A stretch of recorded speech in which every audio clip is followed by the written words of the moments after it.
Salut, c'est Megadriver 16. Je vous retrouve sur mon Tour de France 2014 avec la Katusha, l'étape 17 entre Saint-Gaudin et Saint-Lary-Soulan.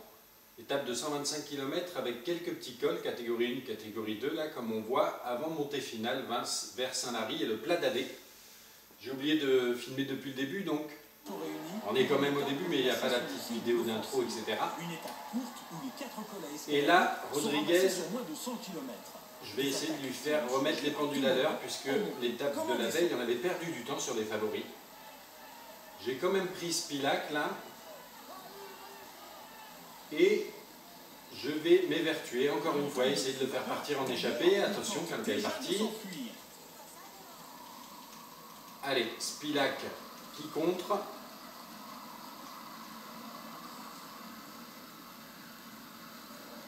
Navarro, d'accord.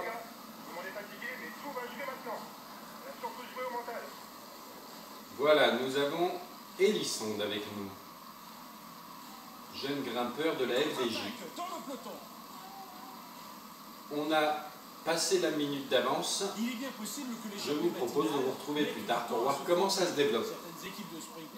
Et je vous retrouve à la zone de ravitaillement avec Spilac et ses compagnons d'échappée. Alors on lui fait prendre déjà son ravitaillement. C'est l'un des grands classiques du Tour de France que les coureurs connaissent bien. Double clic sur A pour sélectionner toute l'équipe. On leur fait prendre également leur ravitaillement de fatigue. Et donc cette échappée s'est bien développée, puisqu'on voit on a 9 minutes 30 quasiment d'avance au niveau de cette zone de ravitaillement, donc à 57 km de l'arrivée. Par contre l'échappée est énorme, 17 coureurs, donc j'ai même pas eu à faire le sprint intermédiaire, hein. Il n'y avait plus de points à récupérer pour Christophe. Et donc dans cette échappée, on va retrouver de sérieux concurrents quand même pour la victoire d'étape que je vais essayer de viser avec Spilac, on va voir.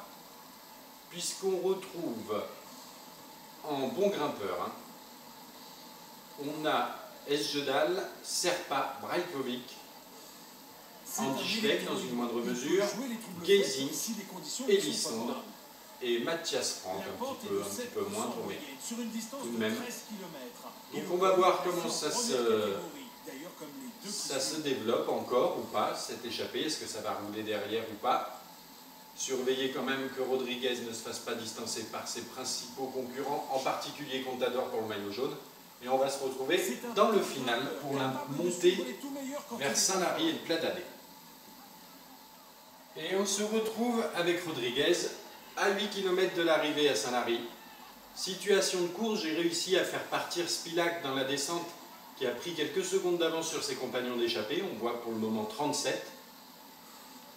Kirienka, Roy, un petit peu décroché, et on a Nibali, Contador, Froome un petit peu devant, là, on les voit, quelques mètres devant Valverde, Rodriguez. Attention, ça attaque, on a du peloton. Moreno, il faut que je lui donne son ravitaillement, là. Il n'est pas très loin derrière, je crois que c'est dans le groupe derrière, là, mais il n'est pas au mieux. Il a quand même un top 10 à préserver, mais avec cette échappée fleuve, avec des bons coureurs, je me demande dans quelle mesure ça va être possible. Au classement du Grand Prix de la montagne.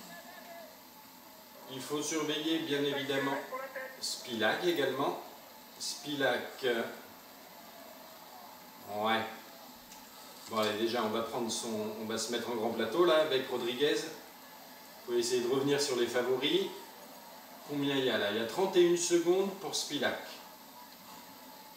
Lui il doit être à quelques kilomètres, mais à peine, on a entendu je crois tout à l'heure, mais... Allez, on va lui faire prendre son ravitaillement à Spilac, il est en plus en train de relayer à 80%. Donc son ravitaillement ne lui fera pas de mal. 5 km de l'arrivée pour le maillot jaune qui vient de rentrer sur le groupe de ses principaux concurrents. Contador, Nibali, Froome. Valverde qui peine un tout petit peu à revenir là. Qu'est-ce qui se passe? Attention Brajkovic. Bon, allez, on fait prendre le ravitaillement à Rodriguez. Et on va aller peut-être gérer Spilac. Ce serait dommage qu'il se fasse rattraper. 2 km 7 de l'arrivée. Allez, on accélère un petit peu. Il vise sa deuxième victoire d'étape pour rejoindre Moreno. Et Rodriguez aussi, peut-être qu'il a 2 victoires d'étape, je ne me rappelle plus exactement. Et Christophe. Donc le club des doubles victoires d'étape, de ceux qui ont gagné 2 victoires d'étape à la Katusha. 1,8 km, attention, j'ai peut-être été un petit peu fort dans le jaune là. Brajkovic qui fait l'effort, il est plus seul. Accélération à la tête du peloton, il faut être vigilant. Ah, il fait l'effort, Brajkovic, hein. Il n'a pas renoncé, on dirait. Qui c'est qu'il y a derrière lui? C'est Gesink. Allez, Spilak, ce serait beau là. Mon puncher, pas mauvais en montagne non plus. Attention, Brajkovic qui fait l'effort là.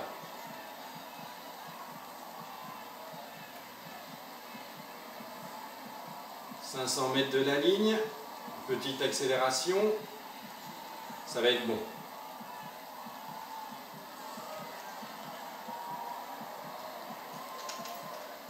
Ah, j'ai pas réussi à prendre Rodriguez, dommage. Dommage, dommage, dommage. On va voir ce qu'il en est. Est-ce qu'il a réussi? Eh bien, on ne verra pas sur ce tableau-là, puisque il y avait les échappées d'avant. Ça y est, il la tient enfin.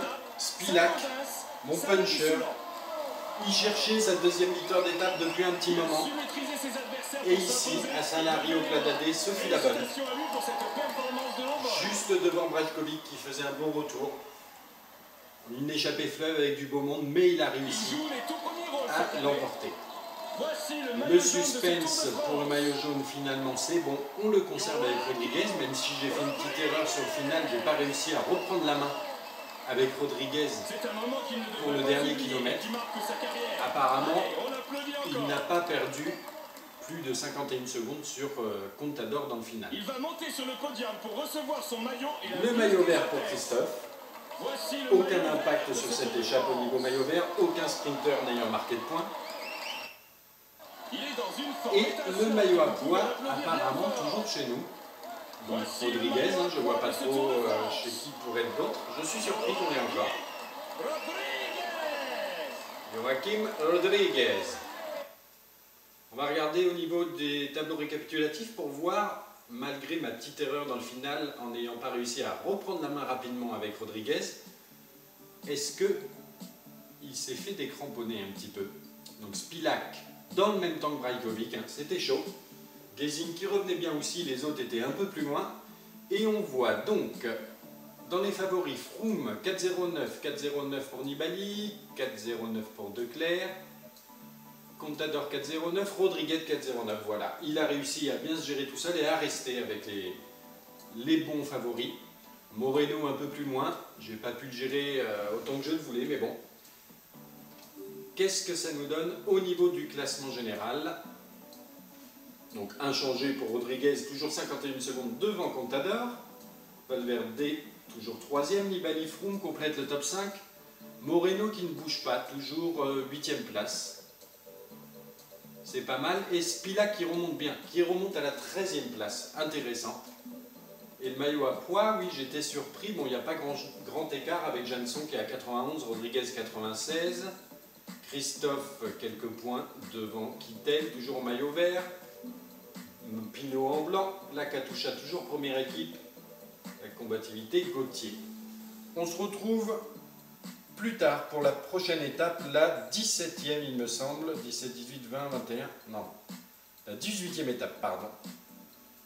A plus tard.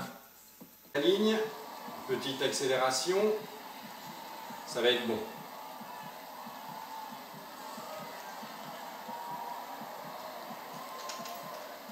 Ah, j'ai pas réussi à prendre Rodriguez. Dommage. Dommage, dommage, dommage. On va voir ce qu'il en est. Est-ce qu'il a réussi? Eh bien, on ne verra pas sur ce tableau-là, puisque il y avait les échappées d'avant. Ça y est, il la tient enfin. Spilak, mon puncher. Il cherchait sa deuxième victoire d'étape depuis un petit moment. Et ici, à Saint-Lary-au-Plat-d'Adé, ce fut la bonne. Juste devant Brajkovic qui faisait un bon retour. Une échappée fleuve avec du beau monde, mais il a réussi à l'emporter. Le suspense pour le maillot jaune, finalement, c'est bon. On le conserve avec Rodriguez, même si j'ai fait une petite erreur sur le final, je n'ai pas réussi à reprendre la main avec Rodriguez pour le dernier kilomètre. Apparemment, il n'a pas perdu plus de 51 secondes sur Contador dans le final. Il va monter sur le podium pour recevoir son maillot. Le maillot vert pour Christophe. Aucun impact sur cette échappe au niveau maillot vert, aucun sprinter n'ayant marqué de points. Et le maillot à pois, apparemment toujours chez nous. Donc Rodriguez, je ne vois pas trop chez qui pourrait être d'autres. Je suis surpris qu'on ait encore. Salut, c'est Mega Driver 16. Je vous retrouve sur mon Tour de France 2014 avec la Katusha, l'étape 17 entre Saint-Gaudin et Saint-Lary-Soulan. Étape de 125 km avec quelques petits cols, catégorie 1, catégorie 2, là comme on voit, avant montée finale vers Saint-Lary et le plat d'Adé. J'ai oublié de filmer depuis le début, donc on est quand même au début, mais il n'y a pas la petite vidéo d'intro, etc.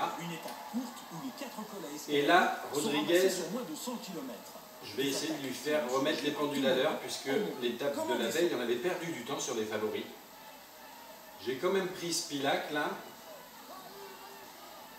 et je vais m'évertuer, encore une fois, essayer de le faire partir en échappée. Attention, quand il est parti. Allez, Spilac qui contre.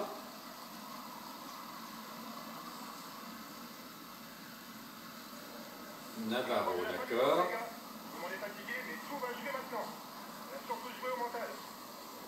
Voilà, nous avons Elisonde avec nous.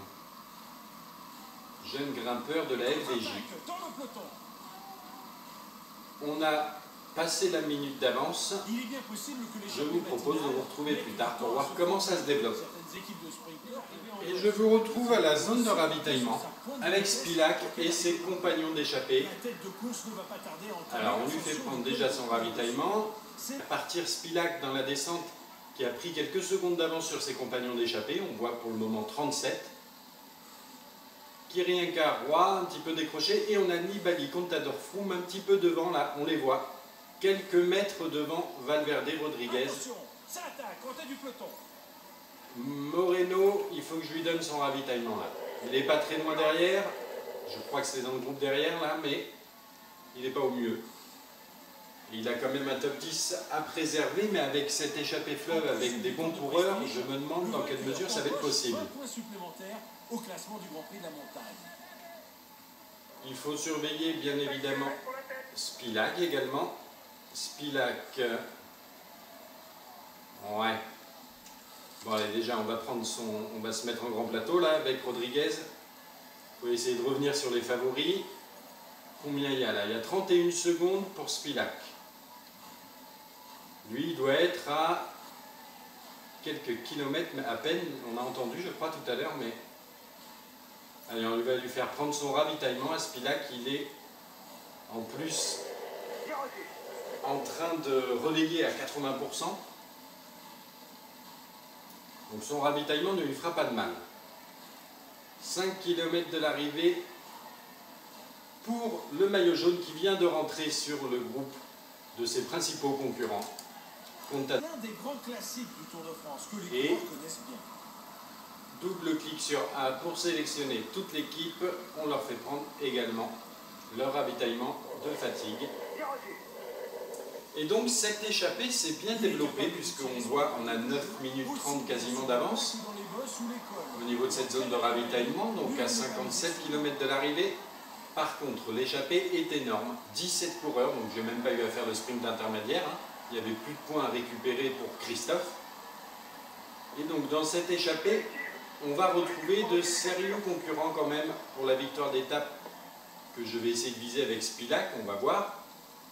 Puisqu'on retrouve en bon grimpeur, hein, on a Esjedal, Serpa, Brajkovic, Andy Schleck dans une moindre mesure, Geesink, Elisonde et Mathias Franck, un petit peu moins tourné, tout de même.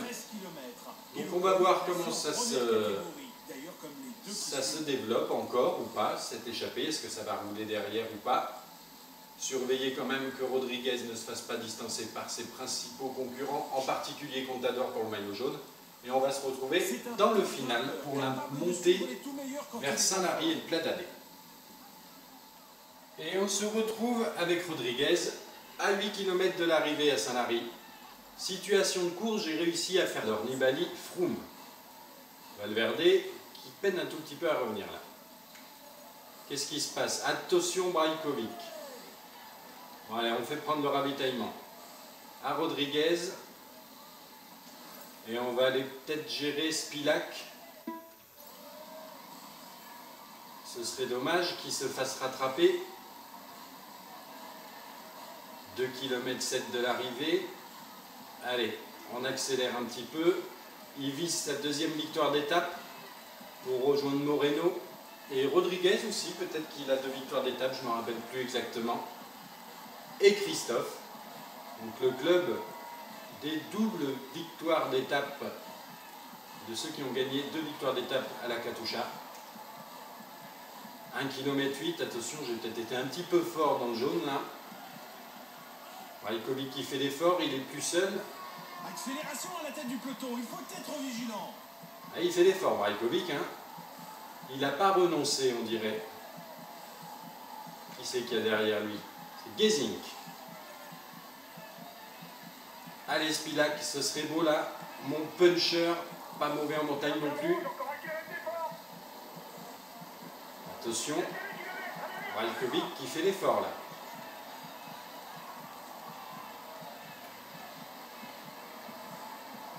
500 mètres de la